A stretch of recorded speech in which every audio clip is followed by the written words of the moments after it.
ভারতে কলকাতা জম্মু তাওয়াই এক্সপ্রেসে পরিত্যক্ত একটি ব্যাগ ঘিরে চাঞ্চল্য ছড়িয়ে পড়েছে। শুক্রবার 4:30টার দিকে কলকাতার চিতপুর রেল স্টেশন পৌঁছানোর কথা ছিল ট্রেনটির, কিন্তু তার আগেই সেটিকে দক্ষিণেশ্বর স্টেশনে থামিয়ে দেওয়া হয়।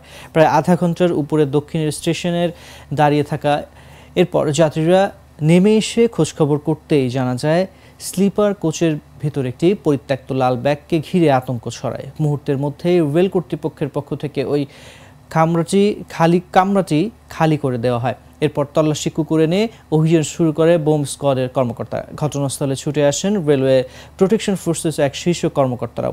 এরপর সন্দেহজনক ওই ব্যাগটিকে ট্রেনের কামরা থেকে বাইরে বের করে নেওয়া হয়। সেটি প্ল্যাটফর্মে রেখে তাতে তল্লাশি চালান বোম স্কোয়াডের সদস্যরা, কিন্তু সেটির ভেতর থেকে কিছু পাওয়া যায়নি। অবশেষে সন্ধ্যা 7টার দিকে ট্রেনটি কলকাতা স্টেশনের দিকে রওনা দেয়।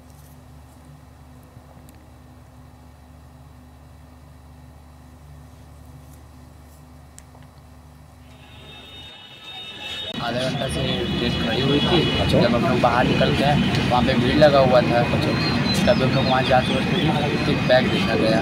अच्छा, अंदर में? हाँ, बैग के दौरान एक भैया ब्लैक कलर का टी शर्ट पहने थे, उनसे पूछताछ हो रही थी और उनकी इंक्वायरी की जा रही थी। হঠাৎ দেখি সামনে একটা বাঘের জায়গা রাখা ছিল, সম্ভবত 14 বা 15 নম্বর বাঘের উপরে ব্যাগটা একটা যেমন বিটিং সাউন্ড হয়, টিক টিক করে শব্দ হচ্ছে। আমরা কারণ কারো মোবাইলে ফোন এসছে, যখন আওয়াজটা অনেকক্ষণ ধরে বেজেই গেল, তো তখনই আমার সহযাত্রী আরপিএফকে মানে রেলযাত্রী খবর দিলেন। তো সঙ্গে সঙ্গে খবর দেওয়ার সাথে ওখানে স্টাফরা এলেন, হঠাৎ করে বললেন তোমরা সামনে করছো গিয়ে। আমরা জিজ্ঞাসা করলাম কী হয়েছে স্যার, বললো না সমস্যা হচ্ছে, আগে করছো গিয়ে। আমরা কিছুক্ষণ পরে দেখলাম যে ট্রেনটাকে দীর্ঘক্ষণ দাঁড় করে রাখা হয়েছে। স্টাফ বোম স্কোয়াড এলেন, আরপিএফের সিনিয়র অফিসাররা এলেন, দেখে এখন চেষ্টা মানে এখন কর্ম চালাচ্ছে। কোনো পজিটিভ রেসপন্স পাচ্ছে না, এখন জানাচ্ছে না পাবলিককে কিছু। গার্ড সাহেব 2-3বার জানতে চাইলেন, এক্স্যাক্ট রিজনটা এখনও পর্যন্ত জানা যায়নি। আর সেভাবে 2-3বার তদন্ত করার পরেও ব্যাগ থেকে কিছু পাওয়া গেছে বলে এখনও পর্যন্ত জানা যায়নি।